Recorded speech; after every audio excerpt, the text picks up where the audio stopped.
नमस्कार दोस्तों, स्वागत करता हूं आपका हमारे चैनल अंकल टूना में। उम्मीद करता हूं आप सभी लोगों ने हमारे द्वारा सुनाई गई कहानी खौफनाक हनीमून का पार्ट 1 ज़रूर सुन लिया होगा। अगर नहीं सुना तो पहले जाकर उसे सुन लीजिए, नहीं तो आपको ये कहानी समझ नहीं आएगी। तो चलिए शुरू करते हैं आज की कहानी खौफनाक हनीमून पार्ट 2। मेरा नाम है दिनेश और आप सुन रहे हैं एंजॉय विद अंकल टूना। पिछले पार्ट में हमने आपको बताया कि विक्रम और सुनिधि उस काले साए के पीछे उस जंगल में गुम हो जाते हैं। जब वो लोग अपने होश में आते हैं वो देखते हैं कि वो अपने होटल के कमरे में हैं। दोनों उठते हैं और एक दूसरे को हैरानी की नज़र से देखते हैं। ये सब जो उनके साथ हुआ था, क्या ये सब बस एक सपना था? विक्रम सुनिधि को कहता है कि हम यहाँ कैसे पहुँचे सुनिधि, हम तो जंगल में थे। और वो काला साया? सुनिधि बोलती है, मुझे भी बस इतना ही याद है, उसके बाद क्या हुआ मुझे कुछ नहीं पता। विक्रम कहता है कि कहीं ये हमारा सपना तो नहीं? सुनिधि कहती है नहीं, दोनों को एक ही सपना कैसे आ सकता है। तभी उनका दरवाज़ा खटकता है। विक्रम जाकर दरवाज़ा खोलता है। फीमेल स्टाफ उसे ब्रेकफास्ट के लिए नीचे बुलाती है या फिर उससे पूछती है कि कमरे में ही खाना भिजवा दूं। विक्रम कहता है नहीं, हम नीचे आते हैं। और फिर सुनिधि को बोलता है तुम रेडी हो जाओ। सुनिधि बोलती है पर कल रात जो हुआ उसका क्या? विक्रम कहता है देखते हैं, अभी कुछ समझ नहीं आ रहा, पहले चलकर नाश्ता कर लेते हैं। दोनों जाकर ब्रेकफास्ट करते हैं और फिर आसपास होटल के घूमने लगते हैं।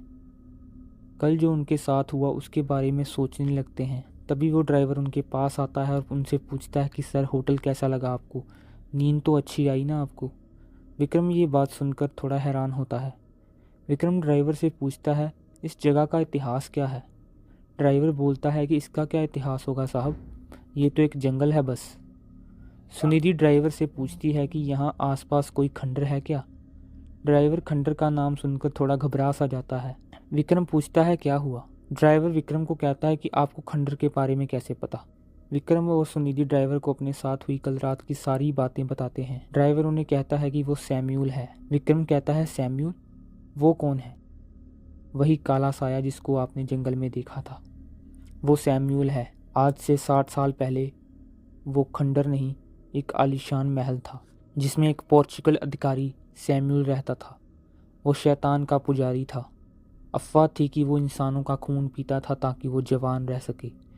उसने यहाँ के आसपास के छोटे मोटे गांवों के जवान आदमी औरतों का खून पीना शुरू कर दिया था। जब गांव वालों को उसकी सच्चाई के बारे में पता चला तो उन सभी ने इकट्ठे होकर उस महल पर हमला कर दिया और उस महल को आग से जला डाला। सैम्यूल भी उसी में जलकर मर गया। लेकिन कई लोगों का मानना है कि सैम्यूल आज भी उसी जंगल में घूम रहा है और लोगों का शिकार कर रहा है, जवान लोगों का। विक्रम बोलता है तो क्या हमने कल रात को सैम्यूल को देखा? लेकिन हम तो जिंदा हैं, हमें तो कुछ नहीं हुआ। ड्राइवर बोलता है अपनी गर्दन दिखाओ। ड्राइवर उन्हें दिखाता है कि ये देखो तुम्हारी गर्दन पर दांतों का निशान। विक्रम और सुनिधि निशान को देखकर घबरा जाते हैं। वो दोनों बोलते हैं कि ये निशान किस चीज़ का है। ड्राइवर उन्हें बताता है कि सैम्यूल ने तुम्हारा खून पिया है लेकिन तुम्हें मारा नहीं। विक्रम कहता है क्यों, क्यों नहीं मारा उसने हमें? ड्राइवर बताता है कि उसे ताज़ा खून पीने की आदत है।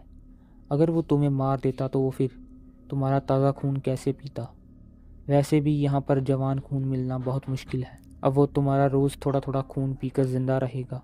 विक्रम और सुनिधि ये बात सुनकर बहुत घबरा जाते हैं। वो कहते हैं हमें यहाँ से जाना होगा जल्द ही। ड्राइवर बोलता है अब तुम लोग कहीं नहीं जा पाओगे, अगर तुम यहाँ से गए तो मारे जाओगे। अब तुम लोगों को सारी ज़िंदगी यहीं निकालनी पड़ेगी हमारी तरह। और ड्राइवर सुनिधि और विक्रम को अपनी गर्दन का निशान दिखाता है। वो निशान बिल्कुल वैसा ही था जैसा कि सुनिधि और विक्रम की गर्दन पर था, यानी कि सैम्यूल ने इस ड्राइवर का भी खून पिया था। ड्राइवर उन्हें बताता है कि मैं इस होटल का मालिक हूँ, मैंने ही इस होटल को बनवाया था। मुझे नहीं मालूम था कि मैं अपनी ज़िंदगी की सबसे बड़ी गलती करने वाला हूँ। इस होटल को बनवाते वक्त एक दिन सारे वर्कर्स रात को सोए हुए थे, मैं भी अपने कमरे में सोया था। तभी एक काली बिल्ली आती है मेरे कमरे में और उसके साथ ही आता है सैम्यूल, लंबे कद का आधे जले चेहरे वाला आदमी।